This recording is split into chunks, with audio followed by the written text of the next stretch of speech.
there's a certain special interest in Milton in view of the present conditions of not only our own country but the world. John Milton, who was born in 1608, was not only a classical poet, but a perfect nuisance as a politician. This was an interesting combination of values. He has been remembered as one of the greatest pamphleteers who ever annoyed government. And he succeeded so well that the country really never got over his annoyances entirely. He was a person who, I guess we would say, was star-driven. From his earliest life, it seemed as though he had been selected for a special destiny. Highly gifted, of uncertain disposition, but of tremendous intensity of dedication, he has been remembered as one of the most important literary figures in the history of Europe. This circumstance began in childhood. Milton was a poet at 15, with considerable ability and a great penetration of spirit. He attended Cambridge, and from the day he got there till the day he left, he was troublesome. In fact, he was requested to resign at one time. He left, but he came back and remained altogether nearly 7 years in higher education, which he detested. But he was sacrificing his personal feelings for a certain amount of important information. He was quite certain that the universities were educationally delinquent. They did not teach what human beings needed to know. You could graduate from the best of them in those days with very little positive accomplishment except an increasing capacity to handle local beer. This was the main record of the universities for many years, the amount of liquor that they used. The educational side seemed to have been completely overlooked. Not only were these schools famous and infamous, but they were unhealthy. The atmosphere was moldy and wet and damp. The stone walls dripped. Most of the apartments and classrooms were dark and ill-ventilated. But those were the punishments that went with higher learning in those days. It is from the university, however, at Cambridge, that Milton gained his familiarity with languages.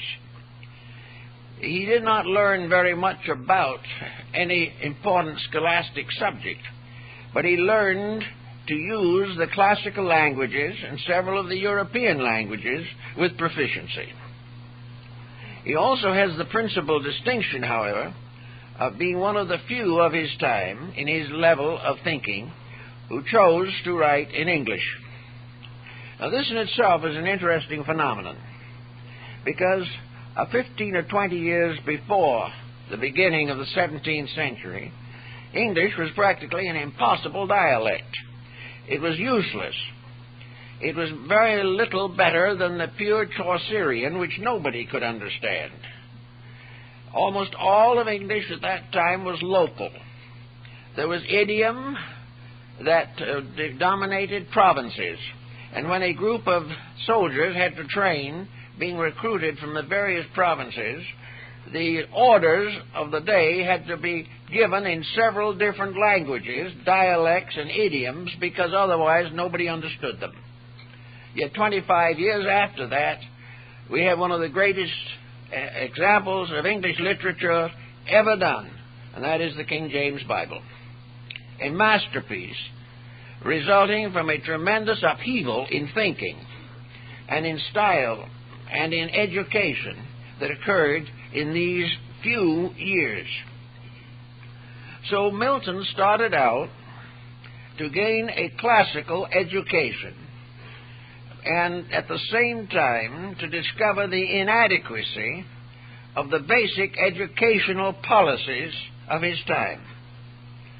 Realizing, however, that it was important for him to have certain contacts, he finally went back to Cambridge and stayed there for 7 years. And during this time, he wrote considerably in poetry, some prose. But he was mostly learning to use the tools of his craft. He had a magnificent vocabulary. He had a marvelous daring in his usage of words. And he was most of all tremendously dedicated on a religious level. Milton belonged to what might be termed in these days a dissenting clergy. He was definitely part of the, we might say, puritanical motion in England. He was Protestant in every sense of the word, and spent much of his time doing what the Protestants got their name from, protesting.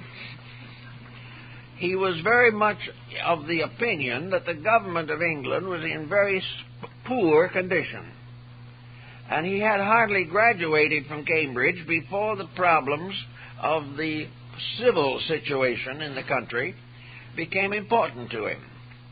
He realized that with King James I departed, James was a kind of not a very dangerous man. He was a kind of a simple character who was able to accomplish a fairly long rulership without causing any very great excitement, and along the way he supported and improved the condition of many scholars, including Bacon. But with his passing came Charles I, who was unhappy, unfortunate, and disliked from the beginning. Charles seemed to feel that the people existed to improve the financial condition of the rich. We have heard of such things more recently. He was convinced that taxation was simply moving that which was necessary to the people to provide the luxuries of the idle. The aristocracy in his day was an aristocracy of birth, but it took advantage of its aristocracy to pillage the public. Charles was a spendthrift. He was completely indifferent to the needs of the people. He never listened to anybody. He did exactly as he pleased and favored his own clique to the very ultimate. As this condition continued and became increasingly worse, there was undoubtedly time for a revolutionary change. And in this particular situation, Milton found his mark. He became the spokesman of the underprivileged. He became, what might be said, rather hated by the upper group, but the group up there had practically no influence in controlling the actions of the public. The public was with Milton, and as a result of that, he was comparatively safe. In the height of this situation, there loomed upon the horizon Oliver Cromwell, who became Lord Protector of England, and the first thing he did when he gained authority was to execute the king. That was the end of Charles I. Now, Cromwell was a man of iron character and also a man of tremendous personal ambitions. Cromwell was as hard as nails. He was an old soldier in manner and quality. He was a strict, square-toed Puritan in almost every way. But, of course, he had his own ideas about how a country should be run. And in spite of every effort to bring the country into a better condition, Cromwell was concerned primarily with maintaining his own position, which was not easy, because England up to that time had been for nearly 1,500 years a monarchy. In the course of time, Cromwell's influence began to wane. He became more and more dictatorial. He determined to have his own way at all cost. He created his own cronies. He developed his own proselyting propensities. And gradually the public mind turned against him. He was, however, successful in holding his position to the time of his death. He was succeeded by his son, who lasted just 1 year. He did not have his father's strength, ambitions, and dramatic ability. The public, in the meantime, very much disappointed and unhappy over everything. They had gotten rid of one nuisance and gotten another in its place, decided that the great experiment of democracy in England was a failure. So they called Charles II to the throne, and he arrived in the midst of this tremendous conflict between the royalists and the republicans, or what might be termed the conservatives and the progressives. Charles started out with almost everything against him. But he was a more prudent man. It occurred to him that one of the secrets of success, as he regarded the career of Charles I thoughtfully, was to win the approval of the people. He might have his peculiar foibles, but he had to also represent them to some degree. He had to do something for them, and was fortunate enough to realize this fact. He was a scholar, much more so than his predecessors, and among his first public acts was to establish the Royal Society of London, which became the basis of scientific advancement in England for nearly 200 years, and included such men as Newton and other progressives in its list of members. The Royal Society was a success. It was built on the basis of Bacon's contributions to learning and dedicated to him. But Charles gradually, Charles II, gained control of the situation. He was in very difficult times at first, but after a while the English people settled back and accepted him, and he became comparatively popular. Now, what all this has to do with Milton is maybe not obvious at first, but remember that Milton was campaigning for Cromwell. Now, when Cromwell's party lost, the Lord Protector ceased to be important, and the Royalists returned in Charles II, Milton found himself in extremely difficult situations. He was picked out as being one of the rabble-rousers of the Commonwealth. He was prosecuted and persecuted. In fact, he was temporarily imprisoned. He was on the wrong side of the political situation, and this caused him a great deal of trouble. His pamphlets were publicly burned, and as far as his political career was concerned, Milton was finished. But this had very little effect upon his literary advancements.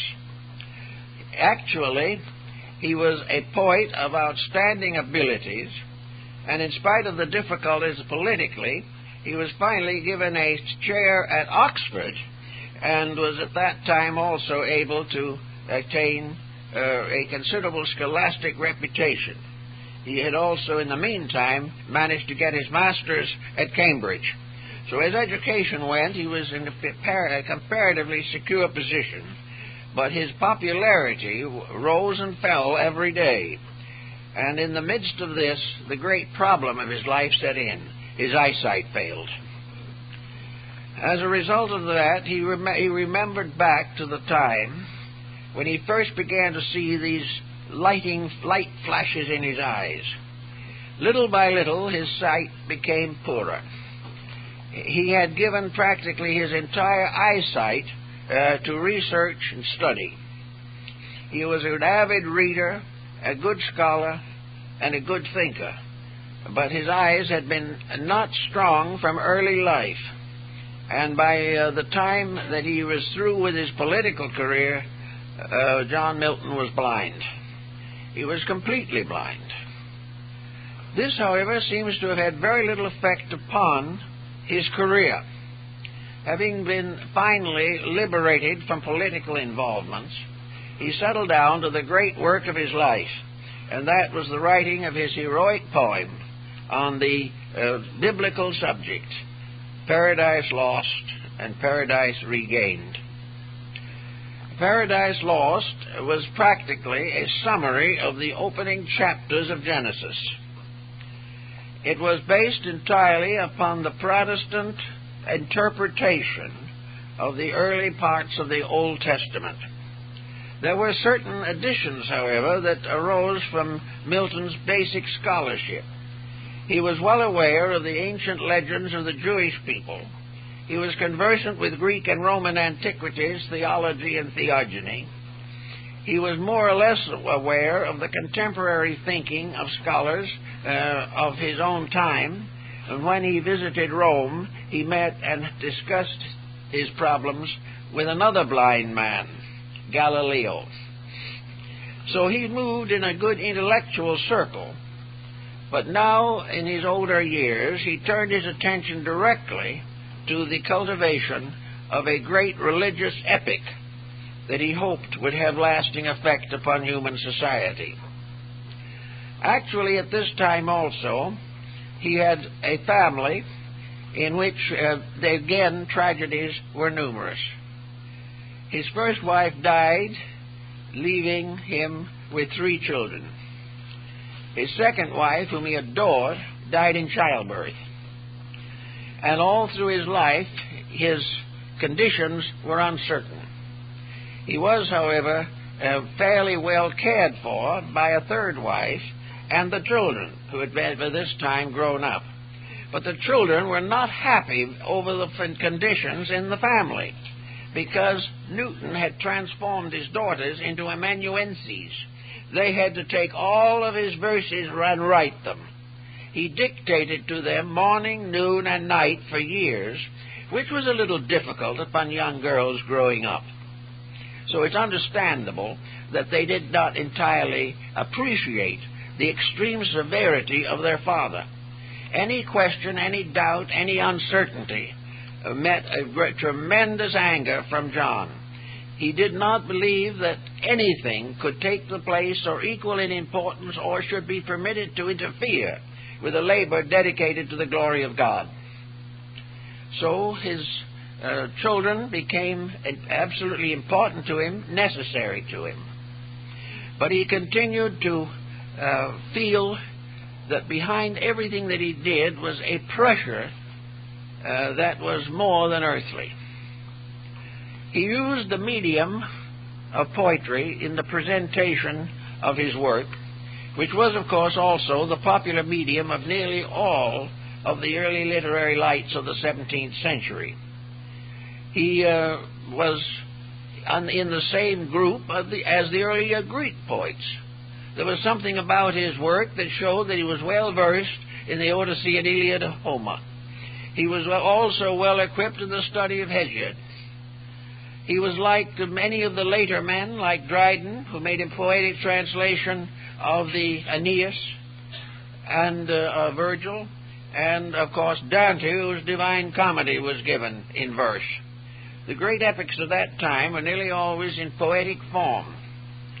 There was a tremendous vocabulary involved in this procedure, and it is amazing that any person unable to see would be able to continue to call upon the internal resources of his mind sufficiently to be able to dictate these very complicated expressions with the most involved use of unusual English terms. In any event, however, the work was a success from the standpoint of the original intent. As a reward for his labor of months and years in the preparation of Paradise Lost, Milton was rewarded financially by a publisher who gave him about £20 for the entire work. In other words, Milton didn't care. He wasn't interested in money. This is one very strong point in his favor. He made practically nothing out of any of his versifications. But that pleased him all right. He was not at all embittered by it.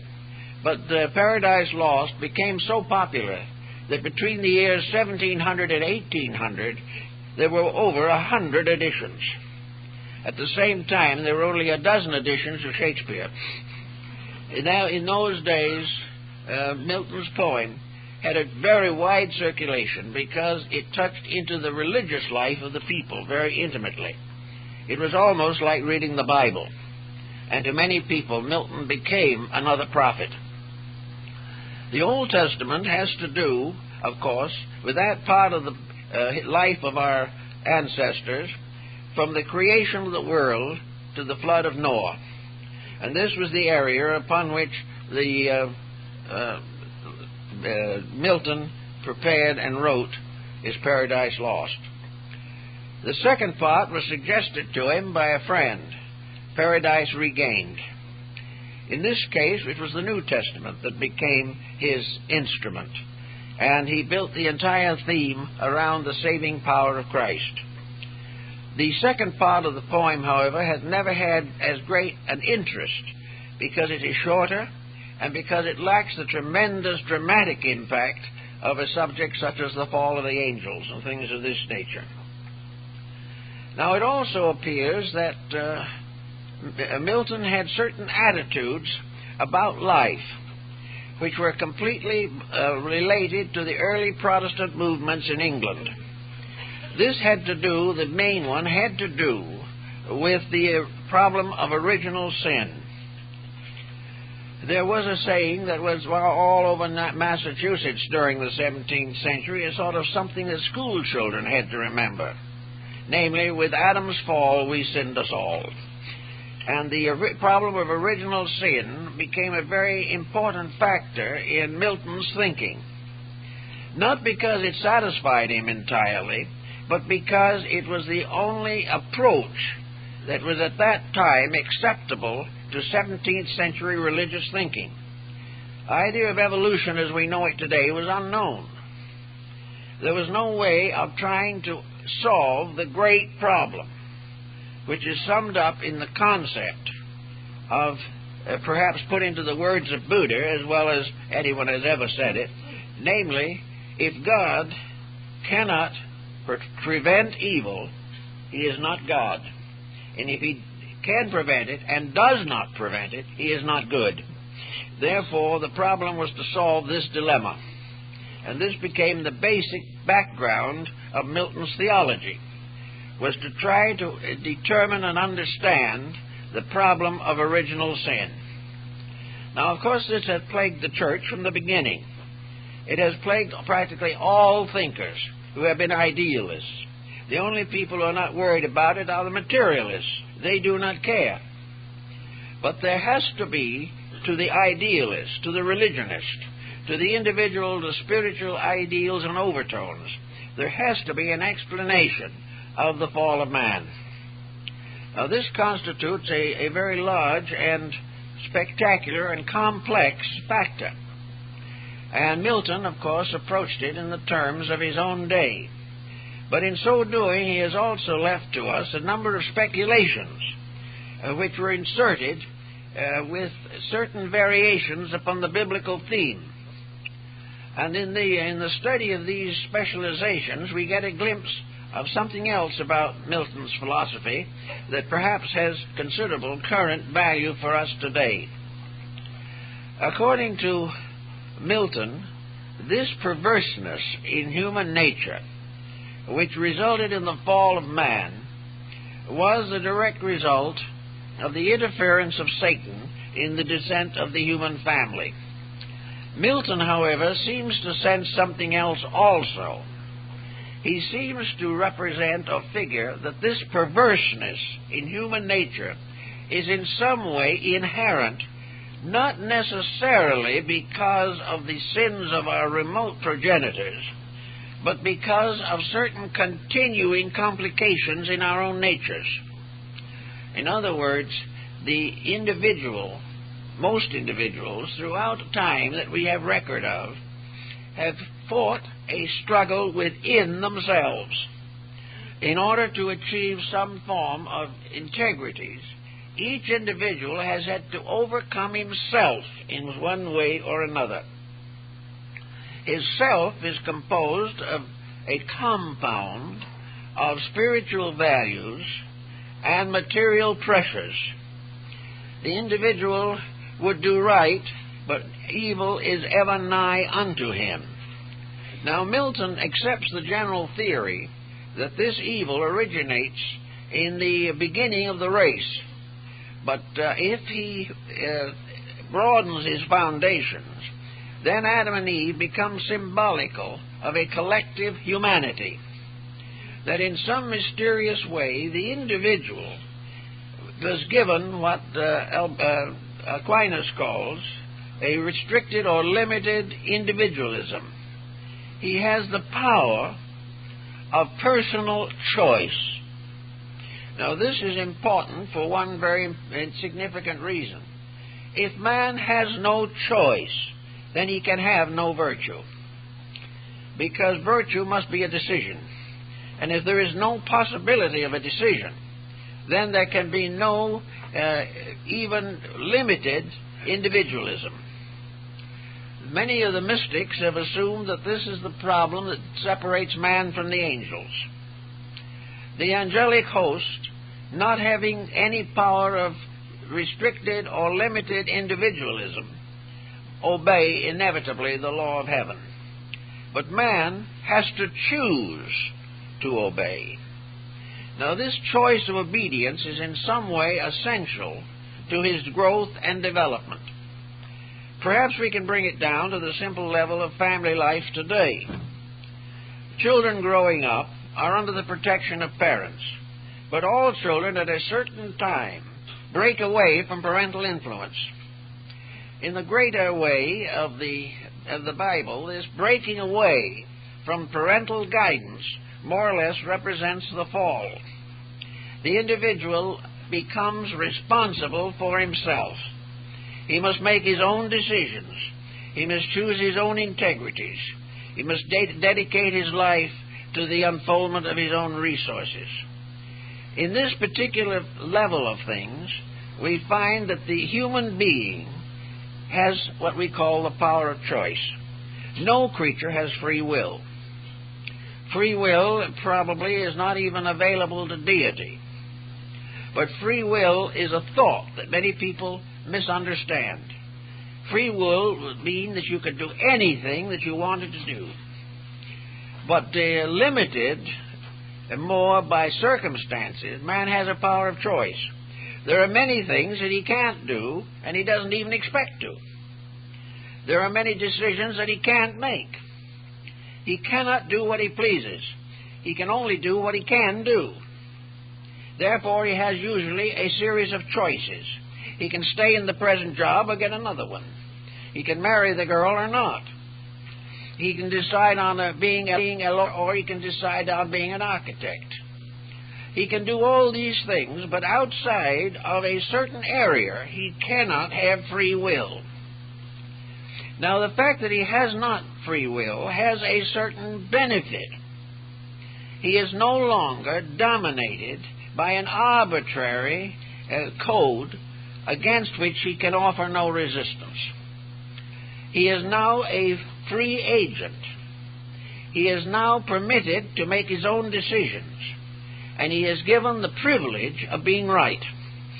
This is the very important point in the whole thing. And this is brought out in Paradise Lost, when the time comes for Adam and Eve to be sent away from the Garden of Eden. The Garden of Eden would represent childhood. It would represent a parental control, and even in modern parenthood, many parents keep on saying, "Thou shalt not." You're not going to do this because I'm not going to let you. And the child remains comparatively docile for a while, but remembers these things. And the first time it gets a chance to do exactly as it pleases, it does so. Now, in the case of Adam and Eve in the allegory, they are sent out into a world in which they have the right to bear their own integrities. They must face life. In other words, in a strange way, when they are cast out of Eden, it means that they have reached the age of adulthood, that they have reached a voting age, that they reach the age when they can be conscripted into the army if necessary, and they have the right to be considered adult. Now, this means that suddenly they are individuals. Now, why is this important? Why would heaven want this? rather than to keep them forever as very pleasant children under a complete domination of their elders. Well, in a sense, this is answered by the allegory or fable or parable of the prodigal son.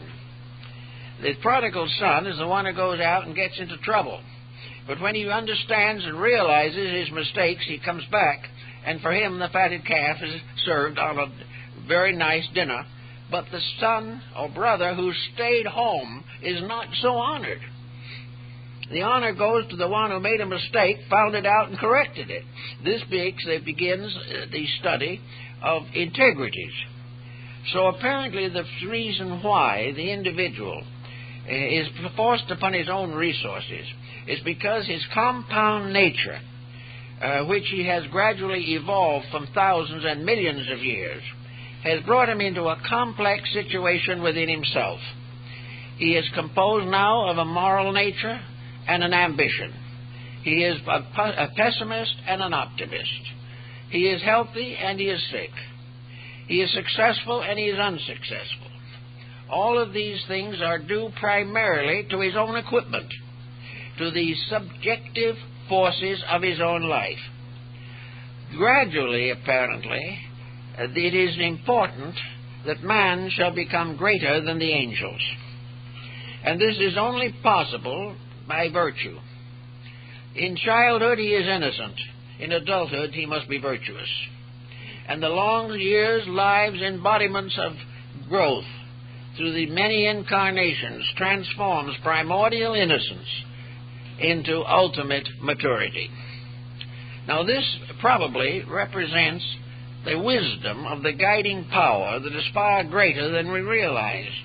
We no longer need to think of deity as either unable to control evil or unwilling to. It is no longer this at all.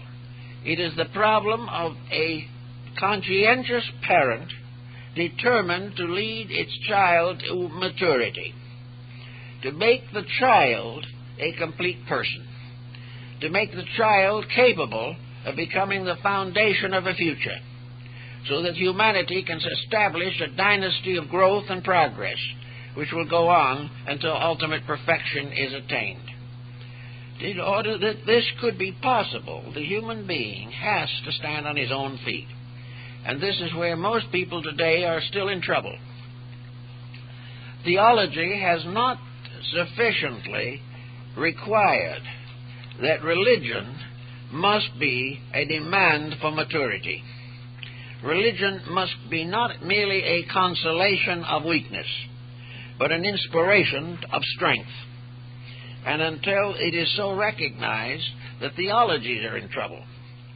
Because religion is not joining something, it is becoming something. It may be that you join or you do not join. This is not the critical point.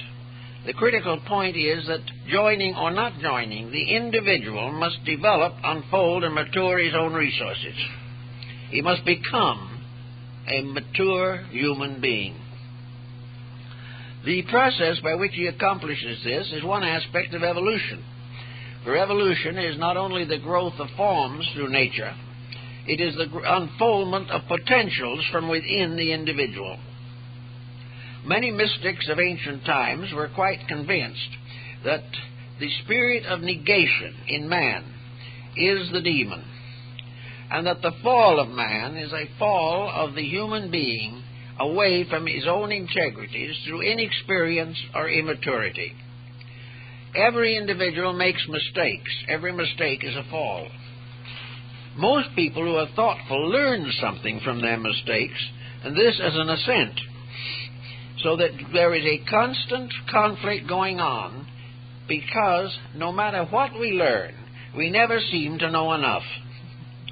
We never seem to be able to meet the future with full maturity of insight and understanding. In order to understand this, we also have to realize the temptation. For the temptation scene is one of the most delightful of all. Incidentally, of all of these theologians, Milton gives us something. Milton excuses the snake, which is a very big thing.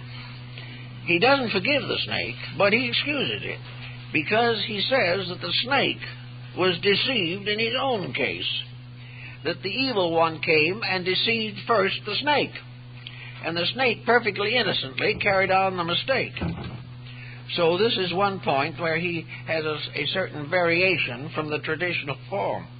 But actually, the temptation problem has to do with the multitude of factors that are involved in the complex evolution of the human being.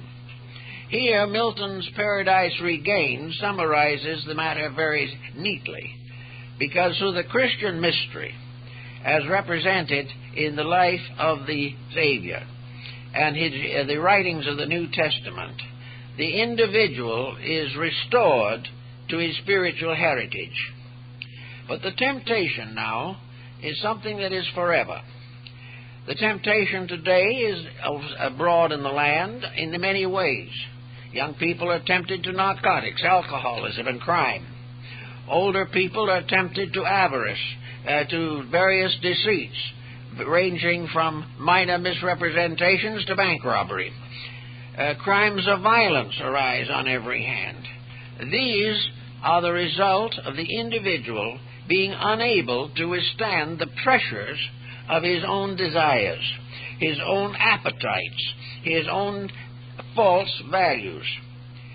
Because he wishes to be a member of a peer group that is delinquent itself, he falls into delinquency. He tries to be competitive to the fashions of his time. He wants to be richer than the others. He wants to have more power than the others. He wants to be handsomer than the others. All of these pressures arise from false values inside himself. Now, the reason why he has these false values is because he hasn't been adequately trained by parents who had exactly the same false values, but perhaps were a little more conservative with them. Here an interesting angle comes into the story of Milton's Paradise Lost. When the deity observes that Satan is wandering around on the borders of the Edenic garden, he feels that Adam and Eve should receive some special schooling in this matter. In other words, he did not wish to leave them hopelessly to the mercy of Satan. So the Lord in his wisdom sends down the archangel Raphael. And it is said in the Zohar and in the Talmud and in the Cabala that Adam and Eve attended the school of the angels. Particularly, they were taught by Raphael. They were taught by him the problem of the war in heaven, the problem of the deceits and so forth that had been brought into the world, the reason why sin and death had come, and all of these things, and they were warned by Raphael not to succumb to the temptation. And this was a word of wisdom. This was the advice of the guardian. Now, we can take Raphael and we can magnify him 1,000,000 times, and we can say that Raphael becomes a personification of all the great idealistic religions and philosophies of the world. They are available to everyone. Great integrities have been honored in our human culture. Great teachers have our respect. Buddha and Christ, Muhammad, Zoroaster, all of these great teachers have the admiration of mankind. They have given the instructions to those whose immortal futures were endangered by selfishness, ignorance, and fear. But in most cases, these teachers have been honored, but their teachings have not been obeyed. For the most part, the individual believes that in some way his salvation merely comes from the acceptance that there is a better way of life, but is not impelled by an effort to cultivate that better way of life in personal conduct. So the teachings of Raphael in Eden run against the same problem as the temptations that meet us every day in our lives here.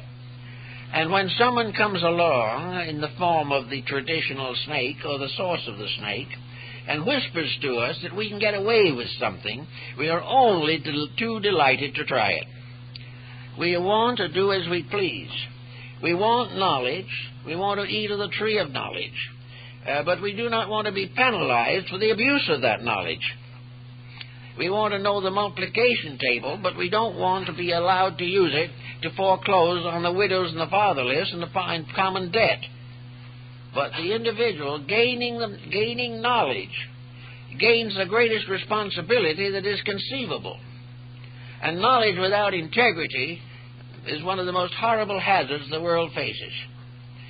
Skill without mind, without heart, without conviction can destroy civilization. So Milton is trying to tell us in a form of verses that man was not able to support the instruction that was given to him by the Archangel Raphael. Raphael, of course, does constitute the eyewitness, the mystic.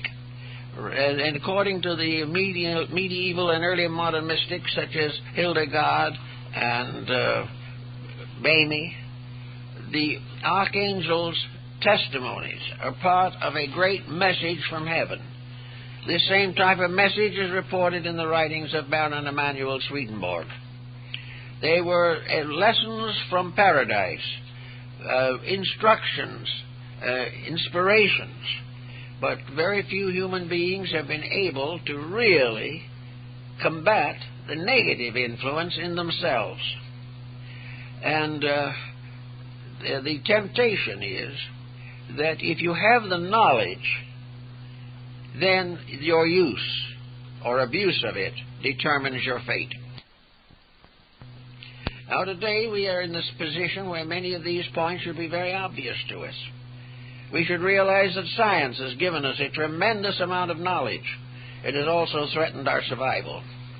We know that political sciences have given us great rules of government, from the Code of Hammurabi and the Code of Justinian and the Mosaic Code and the Code Napoleon. They've all been great legal codes which we have cheerfully broken.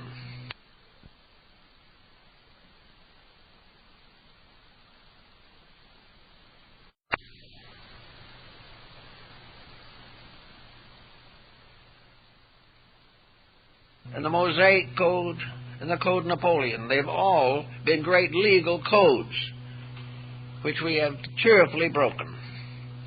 We find that in every profession, the search for profit has resulted in the corruption of ethics. We realize everywhere that man has not been able to withstand the glamour of temptation.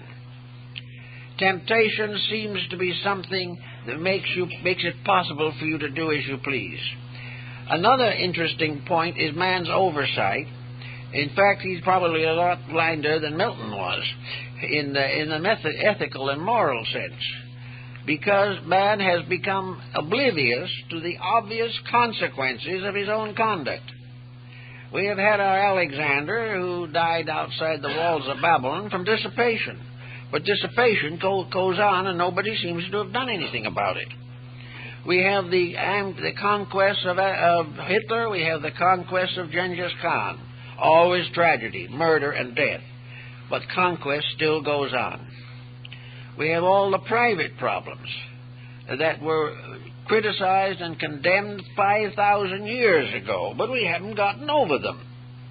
The Code of Hammurabi, king of Babylon, supposedly dictated by Nebo, the lord of the writing table, said if a man builds a house and he doesn't build it properly and it collapses, the builder is responsible and must replace it. There'd be a lot of people out of work if we made that stick. That any individual who makes a product representing it to be something, and it is not what it is represented to be, has committed a crime against society and a sin against God. And get out and clean it up. Well, they tried it 2,000, 3,000 years ago. We know definitely that many of the ancient Egyptians had codes. And that among other codes, there's one in Egypt in the Book of the Dead that is well worth remembering.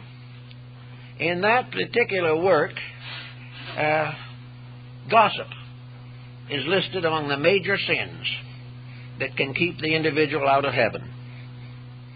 You know, it would be an awful hard time around here if we ever enforced that one. Many people would be speechless. But the ancients had some good ideas, but we've done nothing with them. We have also found from antiquity the principles of government. Lycurgus knew the rules of government. Thales knew the rules of government. And they applied them in their own time, and they succeeded as long as they were able to control the ambition of individuals. So everywhere we find not necessarily a slithery snake somewhere. We find rather a constant little pressure inside of ourselves saying to us all the time, you can get away with that if you want to. So we get away with all kinds of things and completely forget, when we look around us, that no one is getting away with anything. This is the thing we haven't realized. Milton makes a great point of that. After the fall, man is placed in a new world that God created for him. God did not want him to perish. He was no longer able to stay in paradise because he was no longer the innocent child. But he should have a good place to live, a proper place. So God created in his wisdom the earth. And this was to be the world in which man was to work out his destiny and redeem himself. Here he was to have everything that was necessary, but he had to work. Here he had every opportunity to build a beautiful world, but he had to decide to do it. So the Lord, instead of sending him into perdition, gave him a planet to work on. Gave him a very beautiful planet, which was so lovely, so pleasant, so overshadowed by divine right, that it offended Satan to the marrow of his bones. Satan decided he had to get control of that planet. And to get that control, he got all his legions together, and he invaded the planet and took it over. And that which had been intended to be a very wonderful place was suddenly beset with all the sins, crimes, and delinquencies of the fallen angels. Now, here we have another very interesting problem to consider. The angels that fell were rebels against deity. They become a symbol of rebels against truth. They become emblematic of the pressures of an anti-Christ power. They are selfishness, superstition, and fear. And through them, sin, guilt, and death came into the world, according to Milton. These were not part of the original plan, but they were necessary when that plan was broken, because they became the penalties of the errors that man was committing. In other words, no matter how hard he tried, how rich he became, death stood to take it away from him, until he learned how to so live that his values were incorruptible. The New Testament, carrying on into the Paradise Regained, is the problem of man storing up his treasures in heaven, rather than depending upon the banks and the stock exchange. Well, many people have been wiped out in the stock exchange, but no one has been destroyed because he possessed a treasure of internal virtues.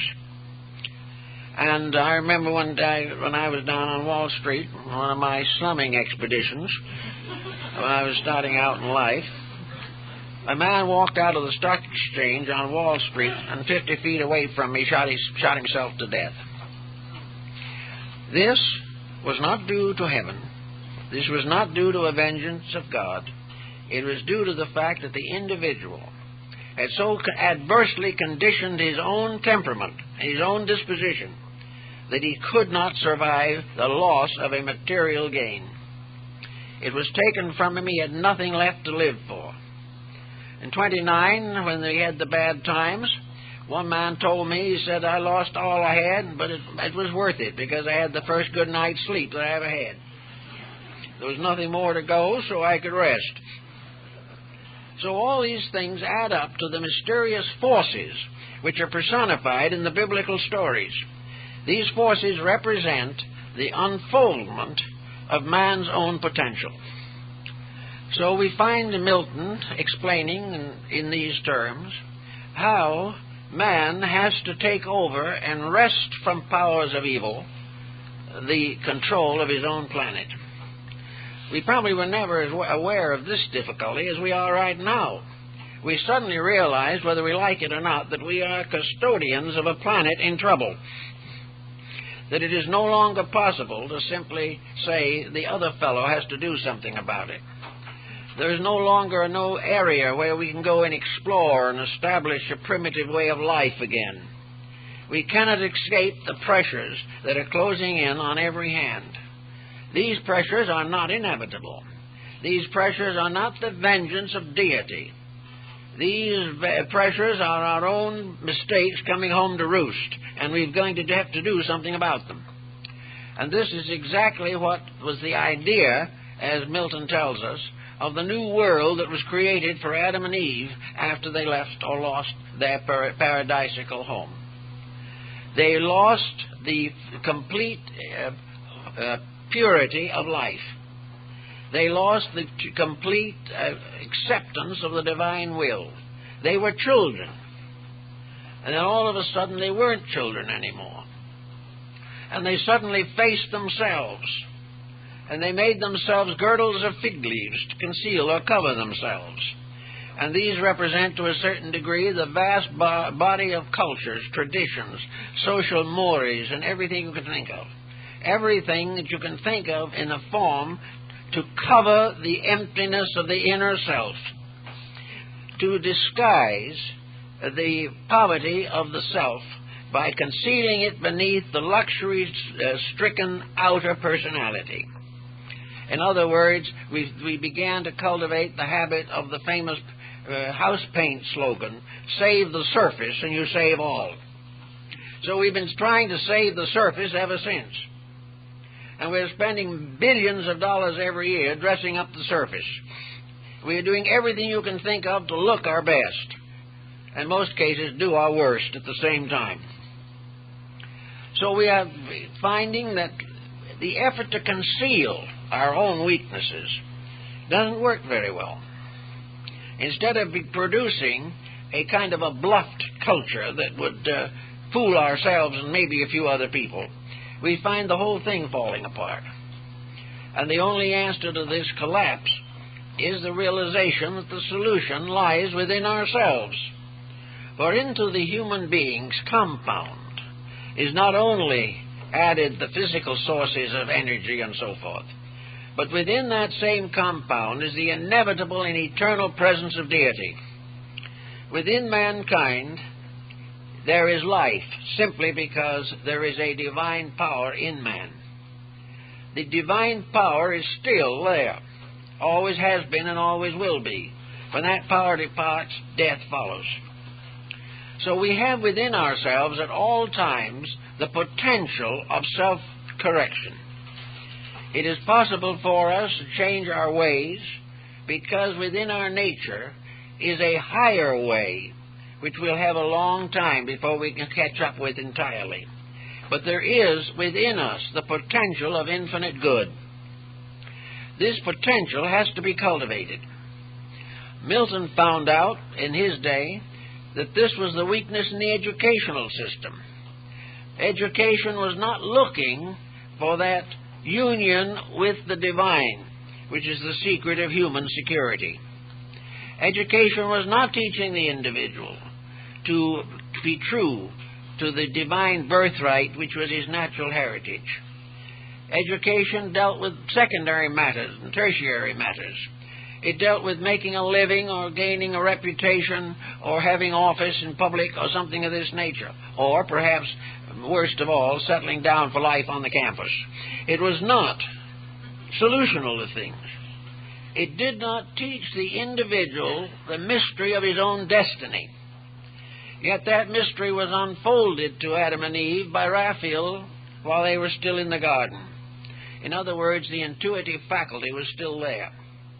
Man knows, if he goes deeply enough into himself, the answer to his own problem.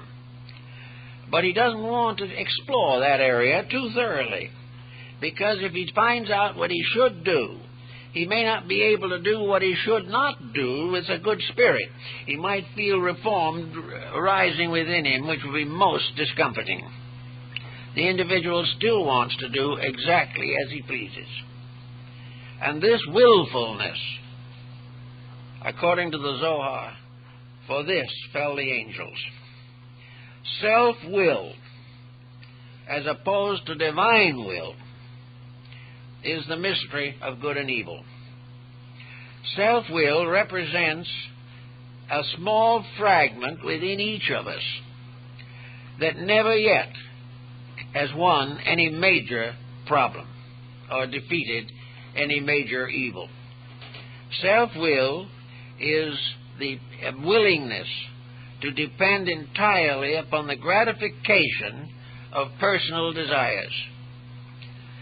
The mystics of all nations, the Hindus, the Chinese, and even the Greeks and Latins, realized that self-will was a tremendous force. That self-will can and does, in most instances, completely control the individual. And furthermore, the collective self-will controls the world. Therefore, the only problem that we have to really consider is how to re-educate the self-will. How to bring the self-will into harmony with the divine will, so that we can say honestly, not our will, but thine be done. This development of the inner will to achieve the release from evil is part of the theology of many of the early church fathers, and perhaps especially it was present in the writings of Ambrose and several of the well-known saints. But this self-will with us is merely the strength of gratification. Self-will sustains us while we make a mistake. We does it because we are basing our entire way of life upon externals. The individual is much more concerned with his adjustment to the outer world than he is with his adjustment to the inner life. And yet, without adjustment to the inner life, not only his own outer world, but everyone else's will fall apart. The individual cannot survive if he compromises with principles. He thinks he can, but not only in this life, but in the great pattern of things, integrity is the only asset that is permanently acceptable in nature. So, not having listened to the voice of Raphael in the garden, Adam and Eve started out into a world in which they propagated and propitiated the powers of self-interest. They suddenly knew themselves as beings, but they did not know the power that was locked within them. They realized they were punished. We are all punished. But they hated to accept the fact that they were the responsible source of their own trouble. So all the way down through to the time of Noah, the problem of the multiplying and replenishing the earth was hampered and destroyed by the absolute abandon to gratification or to the fulfillment of personal desires. And this pre-Noah world represents, in a sense, perhaps young people graduating from school, now on their own, and desirous and determining to do as they please. And in most instances, there is a great disillusionment ahead. The individual has now power, but not principle. He can do these things, but he doesn't know why he shouldn't. He can take a beautiful and perfect situation and mutilate it without accepting responsibility. He can lie, but if this lie accomplishes something for his personal benefit at the moment, he feels personally justified. And this situation has also now more or less gotten down into the religious life of the person. Religion that was once a bulwark of integrities is now badly compromised. And today, religion has also felt the depression of lack of integrities. So finally Noah came along, the only one just in his generation, and the world was inundated by a flood. Now in the Bible, if you go back to the original Hebrew, the word deluge does not mean water. The deluge means an oblivion, a tremendous descent of futility upon the earth. It was more, we might say, the complete loss of the integrities, the virtues, the principles. It was chaos rather than water. And over this devilish situation, Noah and his family were preserved. This situation also can be made contemporary at any time, because in the experiences of humanity, the clock as we know it is not the determinant. Events determine their own consequences. Timing is by means of the relationship of situations that arise. Night is when darkness controls the soul. Day is when light controls the soul. All the different time periods, cycles, and so forth tie into moods and attitudes of human beings in the various stages of their unfoldment and development. Disillusionment is the deluge, and it comes inevitably in the course of human experience. The mistakes we make finally come down upon us in a heap of trouble. And we find the alcoholic who is a moderate drinker. He gets along fairly well.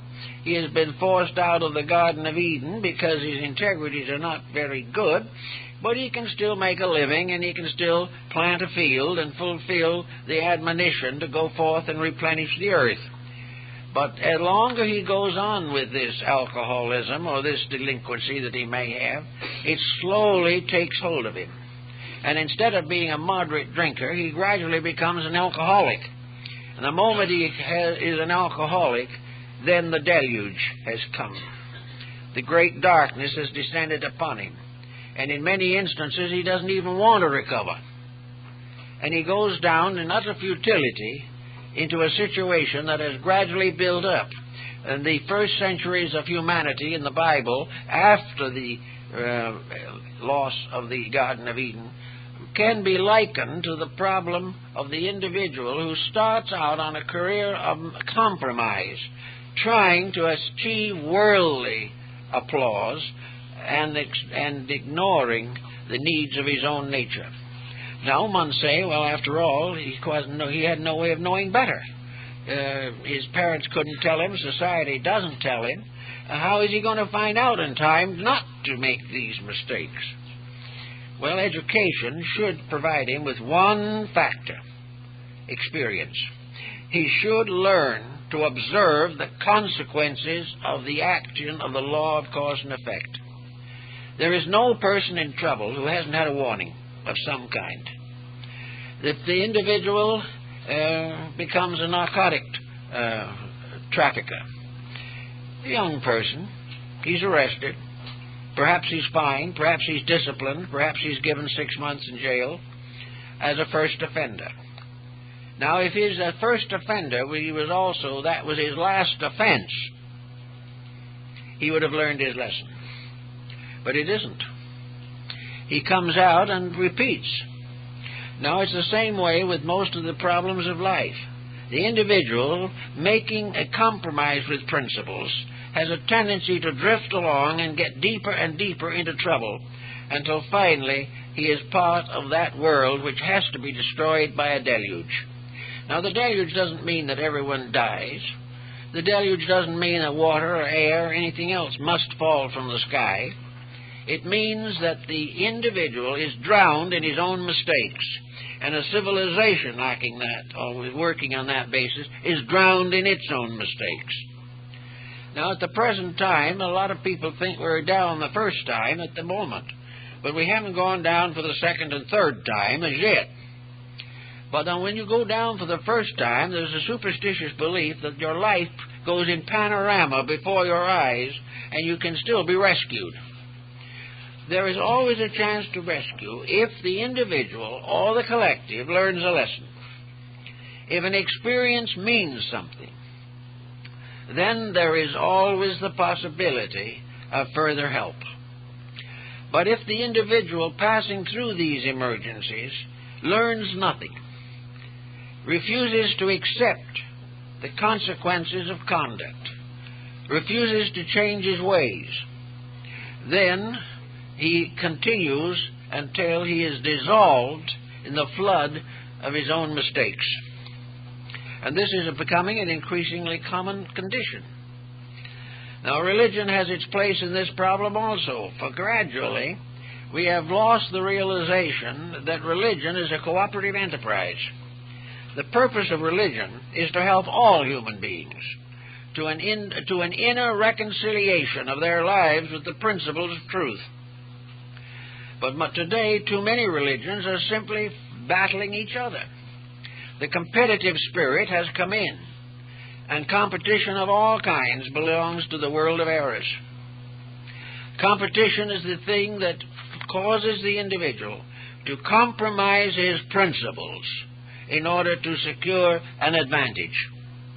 And various religions constantly berating each other, calling each other heathens, and demanding a complete allegiance to a creed rather than to a truth. All this is just part of that conspiracy by which the principle of evil is constantly at work in our lives. So everywhere we turn, we find that Milton has certain grounds for his assumption that Satan and his angels have taken over. But he promptly tells us it isn't essentially necessary, it isn't inevitable. So in the second part, Paradise Regained, Milton emphasizes the Christ ministry.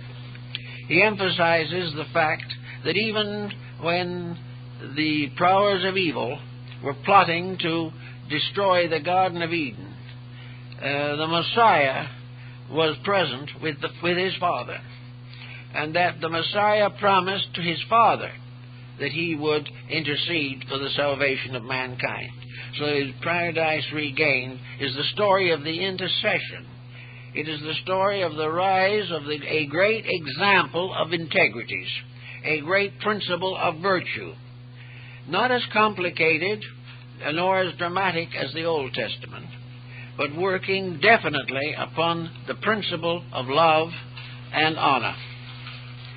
So that whereas man today considers love as merely a physical emotion, in the New Testament and in the concept of Christ, love is the saving grace of that which is so fond of something superior to itself that it will sacrifice the lesser for the greater. Love is therefore the sacrifice of self-will in order to express dedication to the labors of divine will. It was through hate and conspiracy that the angels fell. It is through love and fraternity that man rises again, and in the course of it also saves the angels. Because it is only through man's own intercession that which fell of its own corruption can be saved. But man himself has within him always and forever the power to achieve the integrities that are necessary.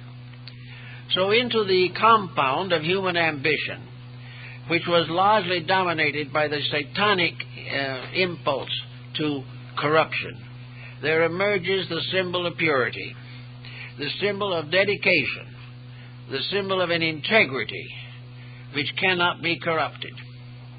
And in this we find the changes that are necessary in the life of the individual.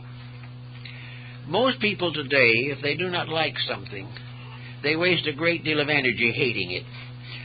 and at the end of that time they are gone and the problem is still there. Therefore, hatred solves nothing. The individual, there's a story in one of the old Lives of the Saints, one of the ancient books that had to do, like the Golden Legend, of a monk in his cell. And he was meditating, and he was praying for help and guidance, and trying to fight the evils that were within his own nature. And there was the cloud of smoke, and the devil came up through the floor. And the devil, the old monk looked at the devil, and was very much startled and surprised. But instinctively, without realizing it, he blessed the devil. Instantly it changed into an angel. So this is something that has a certain moral value to almost everyone.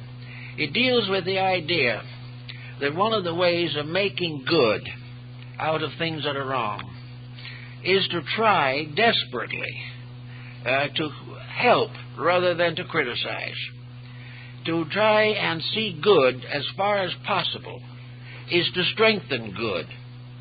To take an incident which is unpleasant and make it a lesson is to transmute base substances into gold. Alchemy is the transformation of the negative aspects of human experience. It is the things that have happened to us used to perfect our own lives. So in the alchemy, the transmutation of base substances means that all the physical experiences of life must be interpreted in terms of their spiritual values.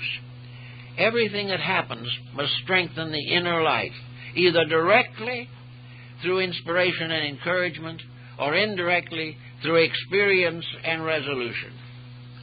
Always, the human being must use only the highest possible means to correct the difficulties from which he suffers.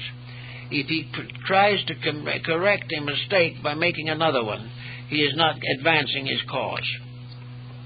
So in this problem, we find that the human being sitting here today, a long time away from Milton, the human being is faced with this whole great biblical drama, a perpetual drama, a drama that is present to the rise and fall of nations, that may well be involved in the formation and gradual disintegration of solar systems and universal systems, but a problem that also sits right on our own doorstep, that there has to be in the life of the individual some way of changing the conduct which is destructive to himself and others.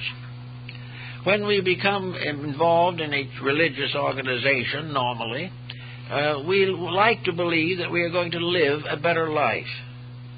We want to talk about baptism, and there are a great many people who think that the individual is in desperately bad shape if he isn't baptized. He's got to be baptized into something. But the Essenes gave another definition of baptism. They said that the real water of baptism is the sweat of honest labor. The Essenes labored to build homes for people. They made no charge for that work. They took wood and timbers and they gathered together and they built a little house for a newly married couple so that they would always have a home. And when they were finished, they left. No responsibility rested with the family. If it wished to be grateful, it could. Because nothing can prevent us from being grateful if we are so minded. But there is no problem that can be solved merely by being, as Voltaire said on occasion, hit over the back of the head with a douche of water. This will not do it. It is necessary for the individual to realize that baptism is dedication. It means absolutely nothing unless it leads to a conviction of responsibility for character. So Milton got into trouble too, because he had a rather difficult disposition. He wasn't by any means perfect. It was the last to believe that he was. But he was one of those men that worked like the devil in the name of the Lord, and he did the best he could. And he did accomplish a great deal. but he was again limited by his time, and this limits everyone. There are things we cannot do now that we may do 50 years from now. There are things we do now that we should have stopped doing 50 years ago or 50 centuries ago. But there are still changes that must come, new discoveries, new unfoldments, new realizations of values, new experiences in all types of consciousness and instinct and intuition. These things are coming. But at the moment, we should try our best to make a constructive foundation for tomorrow. We are passing on at the moment a disaster. We are passing on to the young and the unborn problems that should have been solved thousands of years ago. But we have completely misunderstood the purpose of life. Now, Milton points out that we have made the mistake primarily because we have assumed that death is an end. That we have assumed that we have no permanence, that we are only able to be here for a short time, and from there on we must face the eternal consequences of conduct, according to Christian theology. But what we really have to recognize is something very much more important than that. We have to realize, as Milton brings out also, that anything that can be destroyed by death, as we know it, cannot be regarded as essential to the unfoldment of man. Only that which transcends the grave is worth having while you're here.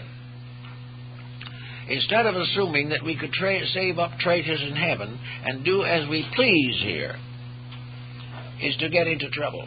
We carry into the afterworld that which we have accomplished. We become in another way what we are. We give up what we have and must depend totally upon the integrities that we have developed. So Milton is very essentially determined to point out that the individual is under the control of a situation which he fully knows. The human being knows that his years are numbered. Maybe a few more or a few less. But he knows the future of himself. He must leave behind everything that he has. Therefore, it is not reasonable or right that he should spend all his life accumulating the things he has to leave behind. That there must be a part of his life devoted to that which he can take with him. And the only thing he can take with him is himself. A redeemed or revitalized or regenerated inner life. He can take his dreams and his hopes and his aspirations, but he cannot take his worldly goods. And he does not know when the day comes, between natural incidents, accidents, war, catastrophes, plagues, all these crimes, all these things. No one knows how long he's going to be here in this particular embodiment. Therefore, from the day he is old enough to think, he must devote more and more of his attention to those things which permit him to depart in honor from this world when that time comes. Otherwise, the whole experience of life is lost. And it is the loss of this experience that Milton decries mostly. He realizes in some way, just as he didn't like the way England was governed, and he tried to do something about it. But unfortunately, the remedy was about as bad as the crime, and very little was accomplished. But he knew also that nations can never live together, that governments can never serve their purposes until they are motivated by integrity and fraternity and dedication. That they must be honorable, that they must not compromise their realities. And the same is true of every person.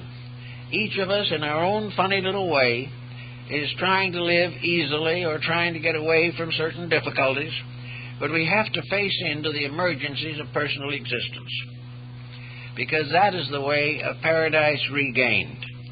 The individual is here because he's imperfect. There's nobody here that's perfect.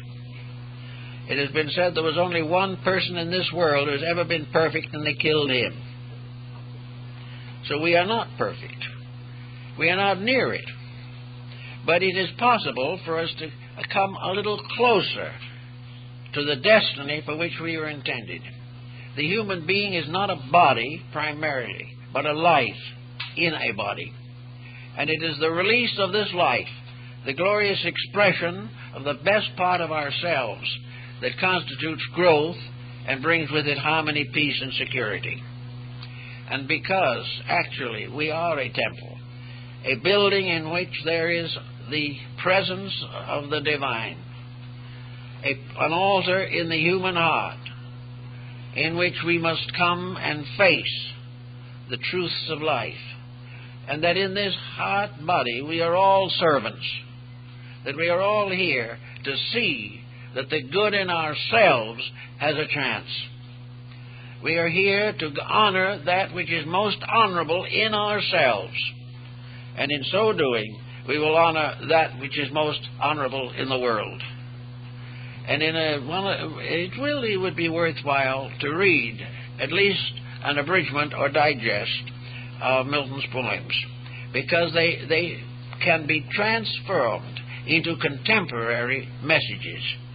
The whole story tells what has happened to humanity within the knowledge of the living, and which can be restored from the history of those who have gone before.